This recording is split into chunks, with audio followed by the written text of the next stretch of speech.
I'm Louise from Shri Yoga and Meditation. Today I'm going to demonstrate how a personalised practice that's tailored just for you can be so helpful, because when we work as therapists, we look at the body holistically. So we look at the mind, the breath, the body, and your emotions as well. So all the tools that we use in one practice will address you holistically. So what we're going to do today is show you how one practice, depending on what your needs are, can help you in all those areas. I help a lot of people with a broad spectrum of issues, ailments, disease, but also people that just want to feel better and maintain a good level of health. And I find that when I give them a particularly individual practice for themselves, they really benefit and reach their goals. Last time I was helping Kira with setting up a practice for her day so she stays grounded and steady, and those feelings of being overwhelmed don't arise. So we have to sort of put something in place to keep us grounded for the day, especially if we're mums, she works, there's always a lot of things to do. But now we're going to create a practice for her for the evening, because she's struggling from time to time with getting a good quality of sleep. She gets to sleep, but then she wakes up. So I've asked Kira to do this either before bed, or you can do it before dinner or in the afternoon, as long as it's away from food. So I've asked her just to lie down. She can do it on the bed, or she can do it on the ground. Basically, she's going to start just to link in and connect with her breath, her inhale and exhale. So she's consciously breathing in and out. And now she's going to use the breath to move her body.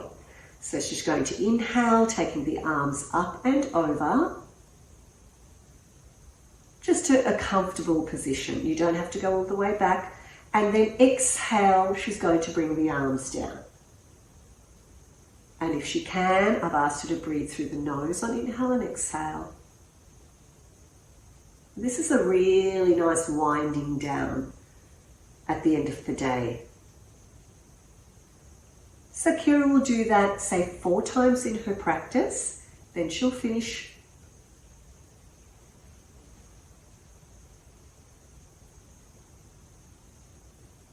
You can see it's really calming already.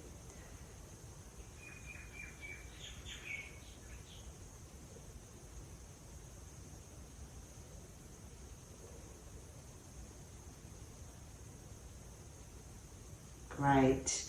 And then the next posture I'm going to give Kira is I'm going to ask her to put her arms out to the side. If you've got no room, you can do what we call cactus arms, where the arms are like that. Make sure your shoulders are relaxed. And we're going to move into a twist. Twists ask the breath to be nice and long, and that really helps to calm the mind as well. So I'm going to ask her to breathe in first. And then she starts exhaling and gently folding her knees to the left and rotating her head to the right. Rotating her spine nicely. And then inhale brings her back. So it's really important to use the breath. And then exhale, knees to the right and head to the left. So very simple movements, but very effective. So we'll do that one more time.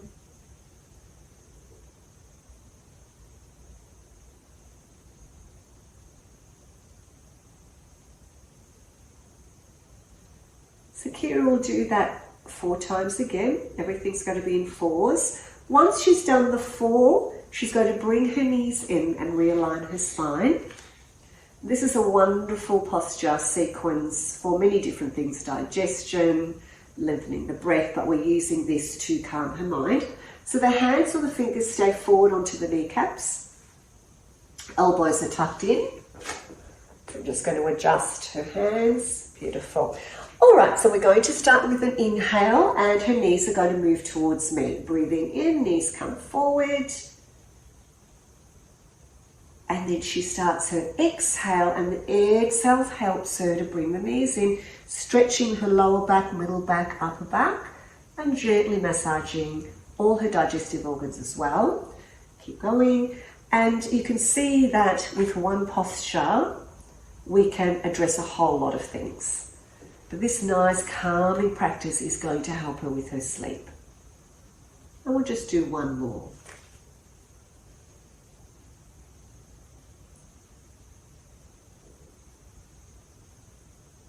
Great, good job, Kira. Okay, so putting the feet down now, resting for a moment. And then I'm going to ask Kira to lay down in Shavasana, which you might have done if you've done a yoga practice before. And she's going to just stretch her legs out. And just for support for her lower back, I'm putting a bolster under her knees. And you can always use a pillow if you haven't got a bolster. Good. And she's going to place her both hands onto her belly. And she's still going to keep focusing on her breath. So she'll breathe in. And in her mind, she'll count her exhale. 1, 2, 3. As many counts as she's got to let go of all the breath.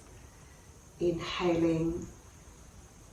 And then exhaling. 1, 2. And what this does, it helps the mind to calm down, has an effect on the nervous system, so it takes you into the rest and digest part of the nervous system, and that's what helps you to sleep through the night.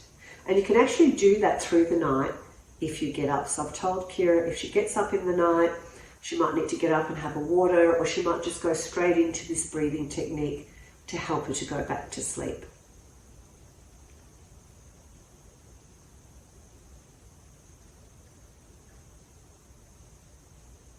That's it. So she might do that 8 to 10 times. 10 times is great. You'll feel the value with doing it 8 to 10 times. And then finally, to finish off, I've asked Kira just to relax her arms by the side.